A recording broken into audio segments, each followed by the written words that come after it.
Manchester United 2, Spurs 2. What happened tactically behind the scenes between Ruben Amorim and Thomas Frank? Without further ado, let's analyze. So let's get started with the attacking phase because the run of positive results that we have seen under Ruben Amorim as of late have coincided with Ruben Amorim choosing a much more direct approach to the attacking phase. Instead of building up in a much more controlled and composed manner, he chooses to instruct his goalkeeper or the centre backs as well to go long towards these clusters of players. But the question that I've asked in that game against Nottingham Forest, where again we were not effective with this strategy, is what happens when you play against a team that actually relishes playing that way, because Spurs have a few things going for them. First of all, Thomas Frank loves to play this way. He did it at Brentford, so he knows that Ruben Amorim will most likely use this strategy, so he was prepared for that. But also they are built for it in the sense that they do have players.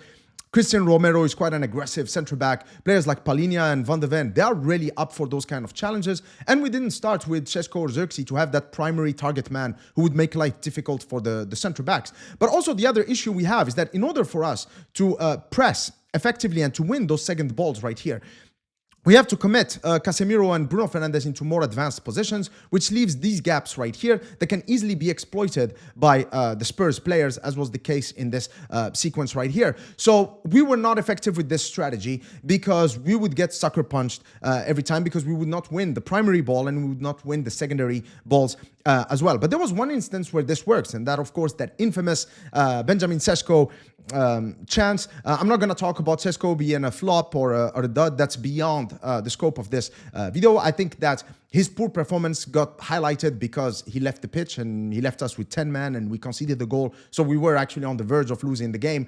But yeah, I think with young strikers, you have to be patient. You're not going to get a 20, 25 goal a season young striker like this at Manchester United in Sesko or Højlund in the first season. You know, it's going to take some time. But anyway, let's talk about this, because this kind of highlights what Ruben Amorim actually wants by using this strategy right here, is that Sesko acts like that primary target man with players like Mbeumo or Mason Mount collecting the ball. Mason Mount is an extremely intelligent player, very technically proficient here, an oriented first touch to take out Van de Ven. Romero. And then, of course, this space right here, Sesko again showing his tactical intelligence in that's where he's making the run to receive the ball. So, you know, I don't see much that is wrong with this tactic. I think that with this strategy, I think that in this particular sequence, Sesko was a little bit sluggish. But also, you know, credit to Van de Ven. I mean, he's extremely fast. He's super explosive. So I'm not really surprised that he was able to recover in this situation.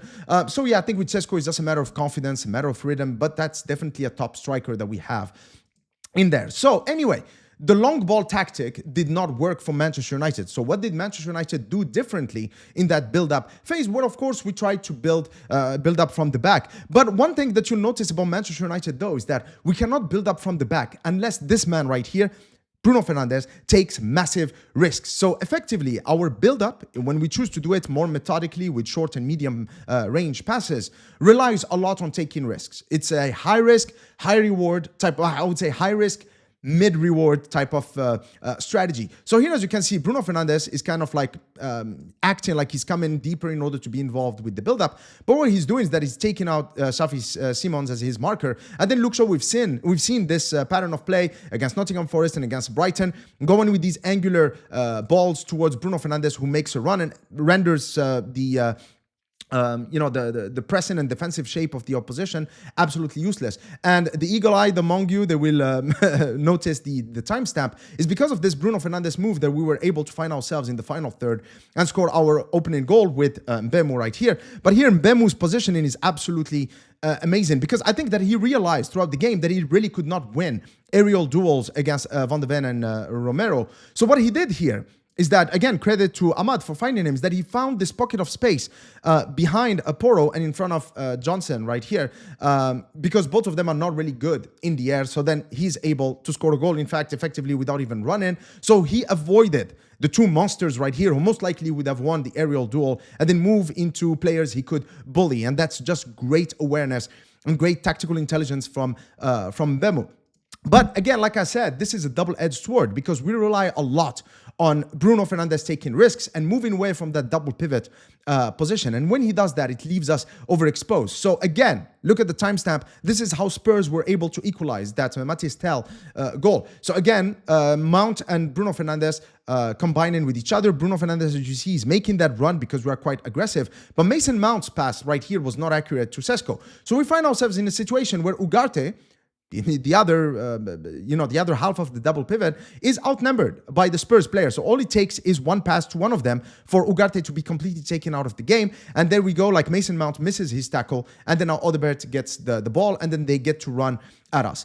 Here, again, this is something that pissed me off in a way because, guys, don't get me wrong. I'm really happy with Matthijs de Ligt. I really like him as a player. And I think that overall he's been a great transfer for us. But in this particular sequence, I mean, him and Mathys Tel, they know each other from their time at Bayern. They've played against each other a lot in training. So if there is one defender in this league who knows Mathys Tel very well, it's Matthijs de Ligt.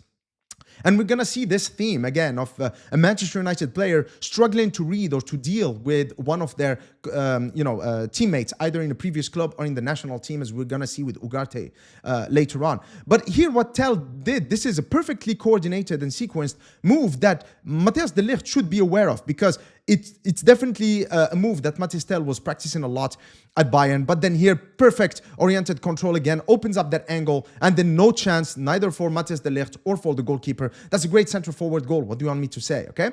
But now let's talk about some positives, okay? And which is Manchester United defensive shape. So Ruben Amorim has completely given up on that pentagon press because it simply left Bruno Fernandes and Casemiro overexposed. Now choosing to go with a more flatter structure that aims to actually restrict the spaces through the middle and, just being more compact and preventing passes through the center of the pitch, which are a little bit more dangerous. So here what we have is a flat structure. As you can see, all of these Spurs players are taken. First of all, Sarr and Palhinha, one man marked by Casemiro and Bruno, but also Simmons, who is now marked by Luke Shaw, who was quite aggressive as he's been for the past few games. So as you can see here, Porto does not have much passing options. But one thing that I've noticed about the Spurs players, so they play a 4-2-3-1 formation.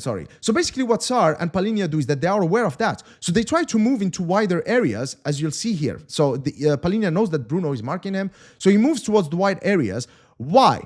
But because he wants to open up this channel right here so that the likes of Kolo Muani, Xavi Simons, Richarlison, and whoever chooses to drop into this space can then collect the ball and run at our defense. But of course, Bruno Fernandes here is going to show, Gandalf levels of wisdom for my Lord of the Rings fans out there, in that he doesn't take the bait. He stays put. So then now, Kolo Muani and Xavi Simons cannot really get the ball, with, of course, De Ligt and Maguire, of course, keeping an eye on Richarlison right there. So then when Porto gets the ball, as you can see, most of their central options are taken. So his only option is to go wide with a speculative long ball and, of course, turn over the ball to Manchester United.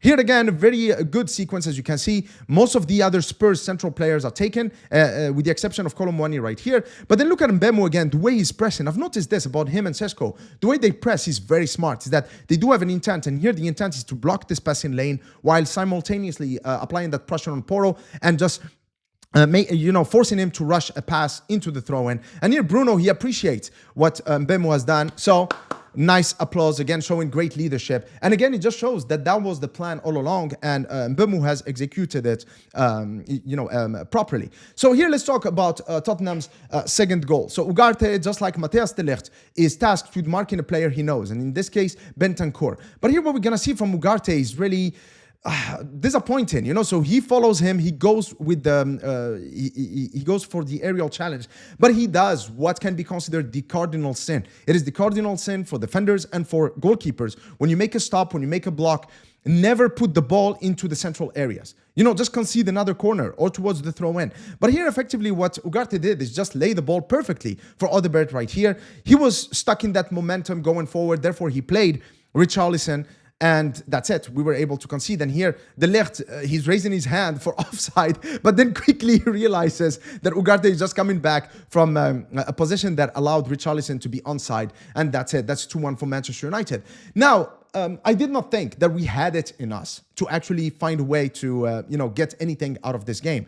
But the Manchester United players 4 of them, in fact, have proved me wrong, because here we're going to see a series of individual contributions from 4 Manchester United players that have allowed us to get that corner at the end of the game from which we scored the equalizing goals. First of all, Ugarte making amends. Of course, I say that many times, but as a Moroccan, this right here makes me happy about the results of the game. Oh, yes, skin that guy, you know. Goodbye, Richarlison, with the beautiful nutmeg. And then Luke Shaw again, great acceleration, progressing the ball through the midfield. And then here, Bruno Fernandes again, great leadership. And for those of you who don't rate his defensive contribution, this is just great play from Bruno Fernandes, similar to O'Brien, Robson, really. And then Mbeumo here trying to make the most out of a situation where he is surrounded by 3 Spurs players, and then he's able to get a corner. But before I talk about this corner, let's just talk about this. Lamens join in the attack, but then why are you spitting on your gloves, man? You're not going to be using your hands in the opposition's box, you know? But anyway, Lamens join in. The Manchester United attack in the set piece really worked beautifully. He didn't, of course, score, but he was actually part of this bait and switch routine that Manchester United used starting from the game against Nottingham Forest. Because if you remember, I said the following. One thing that I want to say about this corner routine, which is the fact that the Manchester United players, they kind of like overload the far post. I don't know why, but all I can say about it is that it works, because most of our goals came from this set piece routine. So again, can you say the word pattern? So I'm really curious to see whether Ruben Amorim is going to use the same strategy. So as you can see, of course, back in the game against Nottingham Forest, I didn't quite understand what Ruben Amorim's intent was, but now I understand it clearly. This is a bait and switch strategy. So as you can see, most of the Manchester United players start in the far post, and then they move towards the near post. But then here the intent is to just trick the opposition. Here we can see it even clearer. So as you can see, the left, as he's moving more towards the central areas, most of the Manchester United players are also shifting towards that near post, taking with them the Spurs players. Lamens, being one of the tallest players, you know, goalkeeper in the box as well, is dangerous and attracting a lot of attention. But then look at the left. He knows exactly what he's supposed to be, and it's into this far post. What's really interesting about this is that, remember, most of the Manchester United players are moving towards the near post, but the taker here, the corner taker, Bruno Fernandes, is targeting the far post. So this just shows me that this is a key pattern of play that Ruben Amorim has when it comes to set pieces. And again, just like the game against Nottingham Forest, you have Amad Diallo here just waiting for, in case the ball gets cleared towards here, to score a goal similar to the one he did against Nottingham Forest. So again, great pattern of play. And this is a well-deserved goal for Manchester United and a well-deserved draw. All right, so before I let you go, there are still a couple of things I'd like to talk to you about. The first thing is that, guys, this season we cannot get overexcited. I think that the results against Sunderland, Liverpool, and Brighton were positive results against 3 very good teams. I mean, Brighton is always tricky. Sunderland are doing well this season, and Liverpool, I mean, they are Liverpool. They are the defending champions. So those were great results. But I think that after the game against Nottingham Forest, a few of my viewers have posted comments where they were really disappointed that now it's going to be harder for us to catch Arsenal. Guys, this season has never been about winning the league title. You know, I mean, if we can move from finishing 15th to being in the Champions League places at the end of the season, that would be a great improvement and a great achievement. I think when you think of Arsenal, I think when did they start this Arteta/Edu project? Where was it? Like 2016, 2015, 2017? I don't know. Let's say 10 years, okay? They're on year 9 or year 10 of the projects, whereas with Ineos, we are barely in year 2 now. So it's going to take some time. Okay, this year has never been about winning the league, so we have to be cautiously optimistic. But I think that the 2 results against Nottingham Forest, as I've said, Nottingham Forest, they have much better players, much more quality than their league position shows. And with Spurs, well, yeah, the same thing. You know, and Thomas Frank, you know, he knows how to set up a team. He's a very good organizer, and they do have some talented players. Plus, you know, the way the game flowed, it just, I think 2-2 against Spurs, away from home, where we equalized with 10 men, I think that's a positive result. And on to the next one. The second thing is Ruben Amorim's tactics. So obviously, since the game against Brentford, he has made some tactical tweaks to his system. It's not the same system anymore.